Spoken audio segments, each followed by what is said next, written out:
இந்த வீடியோட முதலாவது வினா 2002 30வது 100 வாட் இலை மின்குமிழ் ஒன்றுக்கு பதிலாக மின்சக்தியை சேமிக்கும் 10 வாட் மின்குமிழ் பயன்படுத்தப்படுகின்றது. இம்மின்குமிழ் ஒவ்வொரு நாளும் 4 மணித்தியாலங்களுக்கு பயன்படுத்தப்படுமெனின் 100 நாட்களில் சேமிக்கத்தக்க மின் அலகுகள் கிலோ வாட் ஹவரில். அப்போ 100 நாட்கள், ஒரு நாட்களுக்கு 4 மணித்தியாலம் படி, அப்போ மொத்தம் 400 மணித்தியாலங்கள் பயன்படுத்தப்படும். இதில் 100 வாட் இலை மின்குமிழுக்கு பதிலாக 10 பயன்படுத்தப்படுதுன்னா அப்போ இதன் மூலமாக சேமிக்கப்படுறது எவ்வளவு? 100 - 10 90 வாட். ஆகவே இதில் சேமிக்கப்படுற சக்தி நாங்கள் டபிள்யூன்னு எடுத்தோம்னா டபிள்யூ சமன் எவ்வளவு? 90 வாட் தர 400 ஹவர்ஸ். எங்களுக்கு வாட் ஹவர்ஸ்லேயே கட்டிக்காங்க, அதாவது கிலோ வாட் ஹவர்ஸில். அப்போ இது எத்தனை வரும்? 9 - 36 தர 13 வாட் ஹவரில் வரும். ஆகவே இந்த 13 நான் என்ன செய்யலாம்? கிலோண்டு போட்டிருந்தால் 36 கிலோ வாட் ஹவர். மூன்றாவது ஆன்சர். இங்கே ஏன் நான் வாட்டோட டைமை பிரிக்கிறேன்? எங்களுக்கு தெரியும் வலுங்கிறது என்ன? செய்யப்பட்ட மொத்த வேலையால் மின்சக்தியின் கீழ் எடுக்கப்பட்ட மொத்த நேரம். ஆக இன்னைக்கு மின்சக்தி டபிள்யூ கேட்டாங்கன்னா P/T பிரிக்க வர்றது தான் சக்தியாக இருக்கும். அடுத்த வினா 2003 2வது மின் சாதனத்தினால் நுகரப்படும் சக்தியை கணிப்பதற்கு பின்வரும் கணியங்களில் எவற்றை அறிந்திருத்தல் வேண்டும்? வழங்கல் வோல்ட்டளவும் மின்னோட்டமும் VI என்று சொல்கிறது என்ன? அது P வலுவை காண்றதுக்கு. மின்னோட்டமும் தடையும் IR என்று சொல்கிறது என்னது? இது வோல்டேஜை காண்றதுக்கு. நுகரும் வலுவும் வழங்கல் வோல்ட்டளவும் PVயை கொண்டு நாங்கள் என்ன செய்யலாம்? P/Vங்கிறது மின்னோட்டத்தை தரும். மின்னோட்டமும் செயற்பாட்டு நேரமும் ஐயும் நேரமும் இது வந்துட்டு Qவை காண்றதுக்கு, ஏற்றத்தை காண்றதுக்கு. Q = IT. நுகரும் வலுவும் P/T செயற்பாட்டு நேரமும் இதுதான் என்னென்று வரும்? சக்தியை தரும். ஆகவே 4வது ஆன்சர். அடுத்த வினா 2004 28 மின்சக்திக்கான செலவு ஒரு கிலோ வாட் மணித்தியாலத்துக்கு ரூ.5 எனின் தடை 60 ஓமான மின்சாதனத்தை 240 வோல்டேஜ் வழங்கலின் மூலம் 6 நிமிடத்துக்கு செயற்படுத்துவதற்கு ஆகும் செலவு. இப்போ நாங்கள் இங்கே செலவாகிற சக்தியை கிலோவாட் ஹவரில் காணணும். அப்போ W சமன் போட்டுருந்தா 20 வோல்டேஜ். அப்போ எங்களுக்கு வோல்டேஜில் தரப்பட்டிருக்குது. ஆகவே V வர்க்கத்தின் கீழ் R சார்பாக நாங்கள் சக்தியை சொல்லணும். ஆகவே இது வலு தர நேரம் தான் சக்தி. இப்போ இந்த சக்தியை நாங்கள் கிலோ வாட் மணித்தியாலத்தில் சொல்லணும். அப்போ 240 வர்க்கம் அதன் கீழ் 60. இப்போ நான் 240 தர 240 போடையிலும் இதுவளவும் வாட். அடுத்தது 6 நிமிடம். 6 நிமிடத்தை நான் மணித்தியாலத்தை செல்ல போனேன்னா 60ஆல் பிரிக்கணும். ஆக 60 ஒரு முறை, இது 4 முறை. இதை நான் கிலோ வாட்டுக்கு மாற்றணும்னு சொன்னால் எங்களுக்கு தேவை கிலோ வாட் ஹவரில். ஆகவே இதை கிலோ வாட் ஹவரில் போகிறோன்னா 10 - 3 ஆக்கணும். ஆகவே 0.096 தர 13 எடுத்து தனியாக பிரிச்சிருக்கலாம் 13. இப்போ நான் இதுக்கு என்ன செய்யலாம்? கிலோ போட்டு வாட் ஹவர்னு போடணும். ஒரு யூனிட்டுண்டா 1 கிலோ வாட் ஹவர், அது ஒரு யூனிட்டுக்கு தான் 5 ரூபா. ஆக எனக்கு 0.096 கிலோ வாட் ஹவருக்கு எவ்வளோன்னு தேவை. அப்போ இதுக்கு நான் காண்றதுக்கு எக்ஸ்ன்னு எடுத்தேன்டா எக்ஸ் சமன் 1/5 தர 0.096. அப்போ 0.48 ரூபாய். எத்தனாவது? 2வது ஆன்சர். அடுத்த வினா 2004 42 இங்கே காணப்படும் சுற்றிலே குமிழ் தரப்பட்ட வீதங்கணித்த பெருமானங்களில் செயற்படுகின்றது. களத்தின் அகத்தடை புறக்கணிக்கத்தக்கது R பெருமானம். ஆகவே இங்கு அகத்தடை என்ன? 0. இங்கே வீதங்கணித்த பெருமானங்களில் செயற்படுத்தப்படுகிறது என்று சொன்னால் இந்த குறிப்பிட்ட வலுவை அடைஞ்ச விதம், இந்த குறிப்பிட்ட வலுவையும் இந்த குறிப்பிட்ட வோல்ட்டளவு வேறுபாடு 12 வோல்டேஜையும் இந்த மின்குமிழ் அடைந்து பிரகாசமாக ஒளிர்கின்றது. இந்த மின்குமிழ் 12 வோல்டேஜ் 24 வோல்டேஜில் 12 வோல்டேஜோட ஒளிரணும் என்று சொன்னால் இந்த மின்கலம் என்ன தடை பெருமானத்தை கொண்டிக்கோ அதே தடை பெருமானம் தானே இந்த ஆறும் கொண்டிக்கணும். அப்போ தான் 24 வோல்டேஜில் 12 வோல்டேஜ் 12 வோல்டேஜ் என்று சமனாக பிரிஞ்சு போகும். சரி, ஆகவே இங்கே நாங்கள் தெரியும் மின்குமிழ்ற தடையை நாங்கள் காணலும். ஏன்? வலு தெரியும், வோல்டேஜ் தெரியும். ஆகவே நாங்கள் வி வர்க்கத்தின் கால் ஆர் எங்களை சமன்பாட்டை யூஸ் பண்ணோம்னா வலு எத்தனை 24, வோல்டேஜ் 12 வர்க்கம். ஆகவே ஆரை காணலும். இப்போ நாங்கள் இதை சுருக்கணும்னு சொன்னால் 12 வர்க்கத்தை நான் 12 தர 12 போட்டிருந்தா 1 2 முறை. ஆகவே ஆர் சமன் 6. மூன்றாவது ஆன்சர். அடுத்த வினா 2005-46 100 வாற்று மின்குமிழ் ஒன்று 230 வோல்டேஜ் என்னும் ஒரு மாறா வோல்டளவு வளங்களுக்கு குறுக்கே தொடுக்கப்படும் போது அதன் இலை முழு துலக்கத்தையும் அடைவதற்கு 200 மில்லி செகண்ட் நேரம் எடுக்கின்றது. பின்வரும் கூற்றுக்களை கருதுக. ஏ, 200 மில்லி செகண்ட் காலத்தில் இலையின் தடை அதிகரிக்கின்றது. எங்களுக்கு தெரியும் இலை மின்குமிழ் பயன்படுத்தப்பட்டுச்சின்றால் அந்த இலை மின்குமிழ் என்ன செய்யும்? நாங்கள் சுற்றுலா தொடுக்கிற நேரம் ஹீட் ஆகும். அதன் இலை ஹீட் ஆகுவதன் மூலமாக வெப்பம் வந்துட்டு செய்யும் வெளியிடப்படும். இலையில் வந்துட்டு இங்கே பயன்படுத்தப்படுறது தங்குதன். தங்குதன் வந்துட்டு என்ன தன்மை? அதாவது அதில் டெம்பரேச்சர் அதிகரிக்க அதிகரிக்க தடை அதிகரித்து கொண்டு போகும். ஆக ஒரு கட்டத்தில் 100 வாட்டு மற்றும் 230 வோல்டேஜ்ங்கிற ஒரு ஸ்டேபிள் கண்டிஷனுக்கு வருது. இன்னும் மாறா வோல்டளவு குறுக்கே இலை முழு துலக்கத்தையும் அடையுதான். முழு துலக்கத்தையும் அடையுதுன்னு சொன்னால் இப்போ பார்ப்போம். இதுக்கு கிடைக்க வேண்டிய 100 வாட்டு 230 வோல்டேஜ் வழங்கப்படுது. இதுக்குரிய தடை வந்துட்டு என்ன? ஒரு தடை பெருமானம் ஒன்று கிடைக்கப்படும். அந்த தடை பெருமானத்தை அடையிறதுக்கு 230 செகண்ட், அதாவது மில்லி செகண்ட் 0.2 செகண்ட் நேரம் எடுத்துச்சு.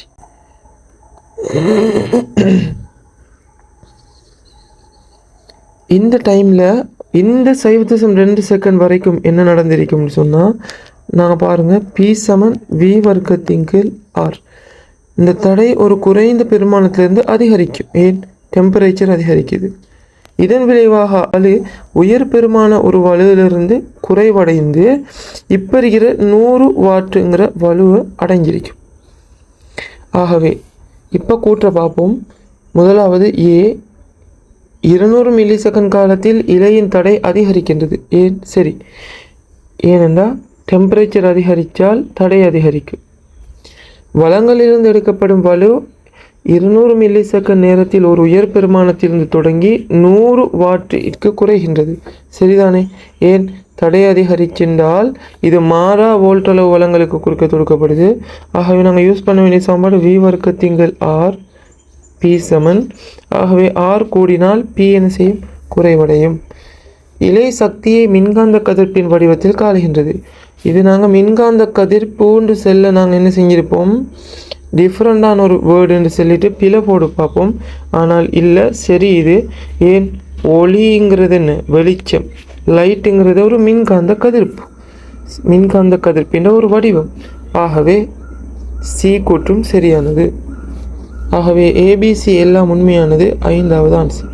அடுத்த வினா 2006-38 ஒரு குறித்த குறைபாடு காரணமாக 60 வாட்டு 230 வோல்டேஜ் மின்குமிழ் ஒன்றின் இலையின் நீளம் நியம நீளம் குறுகியுள்ளது.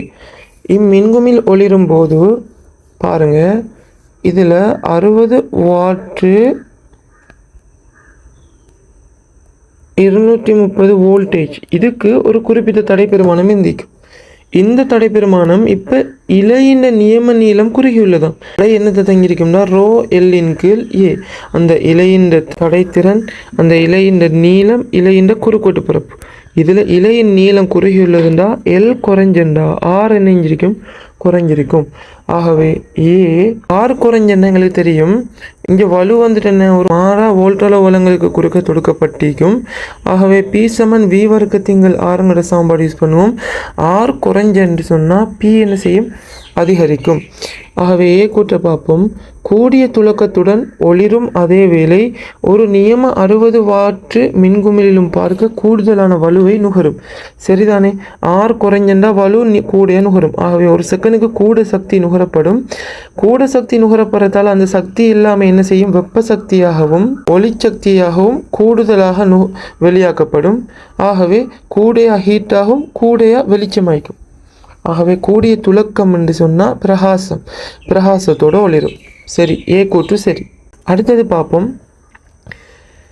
காலப்படும் ஒளியின் உயர் செறிவை ஒத்த அலைநீளம் ஒரு நியம 60 வாட்டு மின்குமிழின் அப்பெருமானத்துக்கு குறைவாக இருக்கும். எங்களுக்கு தெரியும், அப்போ ஒளிக்கு பயன்படுத்தப்படுற சக்தி வந்து என்ன செய்யும்? எனர்ஜி அதிகரிக்கும். எனர்ஜி அதிகரித்தா எங்களுக்கு தெரியும் E=hf படி மீடியனும் என்ன செஞ்சிருக்கும்? அதிகரிச்சிருக்கும். ஆகவே V=f பிரகாரம் மீடியன் அதிகரிச்சியாமண்டா அலைநீளம் என்னஞ்சிருக்கும்? குறைவடைஞ்சிருக்கும். ஆகவே நியமமாக பயன்படுத்துறதை விட எப்படி இருக்கும்? அலைநீளம் குறைவாக பெறப்படும் இப்போ வர ஒளிக்கதிர்களுக்கு. ஆகவே பி கூற்றும் சரியானது. சியை பார்ப்போம். மின்குமிழின் கண்ணாடி மூடியின் மேற்பரப்பு வெப்பநிலை ஒரு நியம 60 வாட்டு மின்குமிழின் மேற்பரப்பு வெப்பநிலையிலும் கூடியதாக இருக்கும். இதுவும் சரிதானே? ஏன் இப்போ இது பயன்படுத்த போகிற வலு வலு அதிகரிக்க போகுது. அதனால் வெப்பத்தில் விரயமாகிறதும் ஒளிக்கு விரயமாகிறதும் கூட போகுது. ஆகவே இங்கே வெப்பத்துக்கு பயன்படுத்துகிற சக்தி கூடங்கிறதால mc∆θ பிரகாரம் டெல்டா அதிகரிக்க போகுது. ஆகவே மேற்பரப்பு வெப்பநிலையும் அதிகரிக்கும். சி கூற்று சரியானது. ஆகவே ஏபிசி எல்லாம் உண்மையானது. 5வது ஆன்சர். அடுத்த வினா 2007-18. 4 சர்வசம மின்குமிழ்கள் உருவில் காணப்படுகின்றவாறு ஒரு பேட்டரியுடன் தொடுக்கப்பட்டுள்ளன. மின்குமிழ்கள் எல்லாம் ஒளிர்வதும் ஏபிசி ஆகிய இம்மின்குமிழ்களின் செறிவுகள் முறையே IA, IB, IC ஆகவும் இருப்பின் அந்த மின்னோட்ட பெருமானங்களை ஒப்படைச்சொல்லிக்காங்க. இப்போ பார்ப்போம். எங்களுக்கு ஈங்கிற மின்னியக்க விசையுடைய பேட்டரி ஒன்று தரப்பட்டிருந்தால், இப்போ இது எல்லாமே சர்வசம மின்குமிழ்ங்கிறதால எல்லா மின்குமிழோட தடை பெருமானமும் ஒன்று தான். R எல்லாத்துக்கும் சமன். இப்போ பார்ப்போம். இந்த பியும் சி தொடுக்கப்பட்ட 2 மின்குமிழ்கள் தடையும் தொடராக இருக்கி, அது ரெண்டுமே பிக்கு சமாந்தரமாக இருக்கி. இந்த சுற்றை நாங்கள் சுருக்கினோம் என்றால் எங்களுக்கு தெரியும், இங்கே மின்குமிழ்கள ஐயோ ஒப்பட சொல்லி தந்திக்காங்க. I=V/R. R இங்கே ஒவ்வொரு மின்குமிழ்களுக்கும் சமன். ஆகவே V எந்தெந்த மின்குமிழ்களுக்கு கிடைக்கிது, எப்படி கிடைக்கிதுன்னு பார்த்தோம்னா ஐயை கூற முடியும். ஆகவே கூடுதலான அழுத்த வேறுபாடு கிடைச்சா கூடுதலான மின்னோட்டம் ஓடும். சரி, இப்போ நாங்கள் அழுத்த வேறுபாடை ஒப்புறதுக்கு இங்கே தடை பெருமானங்களை சுருக்கணும். இப்போ பாருங்கள், இந்த எல்லா மின்குமிழ்கள தடையும் நான் எடுத்தேன்டா ஏங்கிற மின்குமிழ தடையை நான் ஆறுன்னு எடுக்கு. சரி, மற்ற பிசி இந்த சுற்றில் காணப்படுற மின்குமிழ்களை விலையில் தடை என்னன்னு வரும்? 2R தர R கீழ் சமாந்தரமாக காணப்படுது. 2R + R வரும். ஆகவே இதை சுருக்கினா 2R/3ங்கிற ஆன்சர். இது 2R/3 ஆரை விட குறைஞ்ச பெருமானம். ஆகவே இங்கே ஈங்கிற மின்னியக்க விசை காணப்பட்டால் இதுக்கு கூட கிடைக்கும், இதுக்கு குறைவாக கிடைக்கும். விளங்குதா? இப்போ பாருங்க, இதில் அப்போ பிக்கு குறுக்க எப்படி இருக்கும்? இப்போ பிக்கு குறுக்க இருக்கிற அழுத்தம் VBன்னு எடுத்தனுண்டா, இது ஏக்கு குறுக்க இருக்கிற அழுத்தத்தை VAன்னு எடுத்தனுண்டா, VA எப்படி இருக்கும்? பெரிதாக இருக்கும் VBயை விட. ஏன்? இது R, இது 2R/3, ஆரை விட குறைஞ்ச பெருமானம். ஆனால் இப்போ பாருங்கள், VBக்கு கிடைக்கிற அதே அழுத்தம் தான் VCயில் இருக்கிற 2 தடைக்கும் கிடைக்க போகுது. ஆகவே இந்த VBக்கு கிடைக்கிற அழுத்தத்தில் அரைவாசி தான் இங்கே VCக்கு கிடைக்கும்னு சொன்னால், அப்போ VCயோட அழுத்தம் எப்படி இருக்கும்? VBயை விட குறைவாக இருக்கும். ஆகவே இதே ஒழுங்கில் என்ன செய்யும்? மின்னோட்டமும் நடக்கும், மின்னோட்டமும் செல்லும். ஏன்? மின்னழுத்த வேறுபாடு குறைஞ்சதுக்கு மின்னோட்டமும் குறைவாகத்தான் ஓடும். ஆகவே IB குறைவு, IC அதை விட குறைவு. இந்த ஒழுங்கை காட்டுறது எத்தனாவது? 4வது. அடுத்த வினா 2008-12. வெப்பமாக்கல் மூலகம் ஒன்று 240 வோல்டேஜ் வலுமுதலுடன் தொடுக்கப்படும் போது 10 ஆம்பியர் மின்னோட்டத்தை எடுக்கின்றது. மூலகத்தின் வாற்றளவு ஆக வலுவகரு P=VA என்று வரும் நேரடி சமன்பாடு 240 தர 10 2400 ஆக அல்லது 2.4 கிலோவாட். 4வது ஆன்சர். அடுத்த வினா 2008-49. அகத்தடைகள் புறக்கணிக்கப்படத்தக்கனவும் தொடரில் தொடுக்கப்பட்டனவுமான 6 1.5 வோல்டேஜ் பேட்டரி. இங்கே 6 பேட்டரிகள் யூஸ் பண்ணுறாங்க. ஒரு வானொலி பெட்டிக்கு வலு வழங்கப்படுகின்றது. ஒரு தனி பேட்டரி 9600 கூலோ மின்னேற்றத்தை வழங்கலாம். ஒரு குறித்த ஒளிமட்டத்தில் பேட்டரிகள் வானொலி பெட்டியை 270 ஓம் தடையாக கருதினால் இவ்வொளிமட்டத்தில் வானொலி பெட்டி செயற்படுத்தப்படத்தக்க மணித்தியாலங்களின் எண்ணிக்கை. இதில் பாருங்கள், இதில் பேட்டரி ஆயுள் முழுக்க 9600 கூலோ மின்னேற்றத்தை வழங்கலாமா ஆயுள் முழுவதும். ஆகவே மொத்த கியூ தந்திரிக்கி அதில் ஆயுட்காலம் அப்போ கியூவை ஒட்டி இவ்வளோ மின்னோட்டத்தை வழங்கும். சரி, ரைட். இதில் பாருங்கள், பேட்டரி வந்துட்டு 270 ஓம் தடையாக கருதினால் என்று தராங்க. ஏன் அப்படி தராங்கன்னு சொன்னால், எங்களுக்கு தெரியும் மின்னோட்டம் ஓடும்போது ஐஸ்கேட் ஆறுங்கிற இந்த வலு விரயமாக்கப்படும். இதனால் ஹீட் ஆகும். டெம்பரேச்சர் கூடினால் தடை என்ன செய்யும்? அதிகரிக்கும்.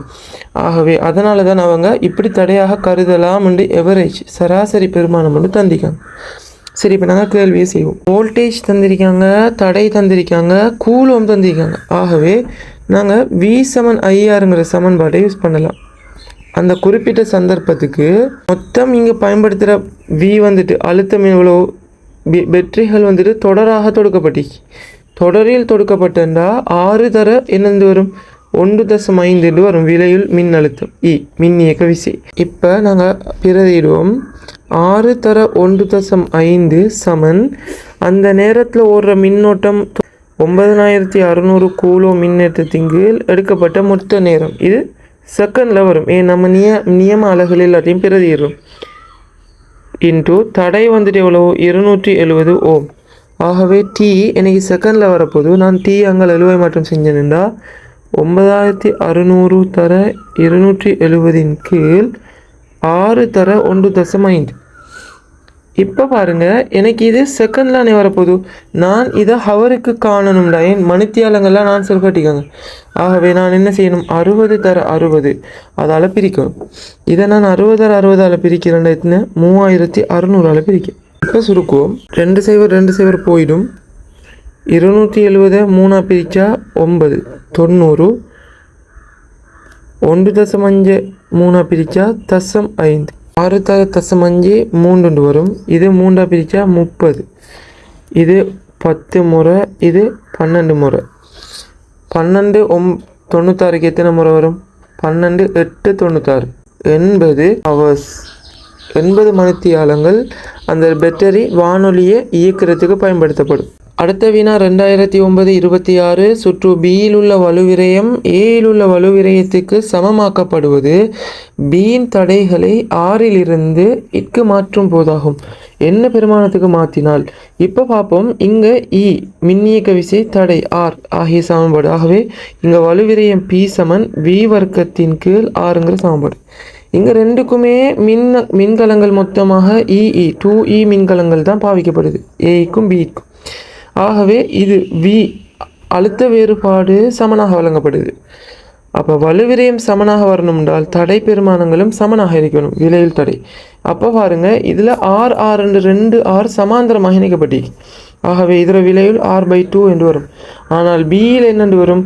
2R என்று வரும். ஆகவே இதை விட 4 மடங்கு பெரிதாக காணப்படுது. ஆகவே வலுவிரயம் சமனாக வரணும் என்றால் இந்த பியில் இருக்கிற 2R என்னென்னு மாற்றணும்? R/2ங்கிற ஏயில் இருக்கிற தடைக்கு சமனாக மாற்றணும். ஆகவே ஆன்சர் 5வது.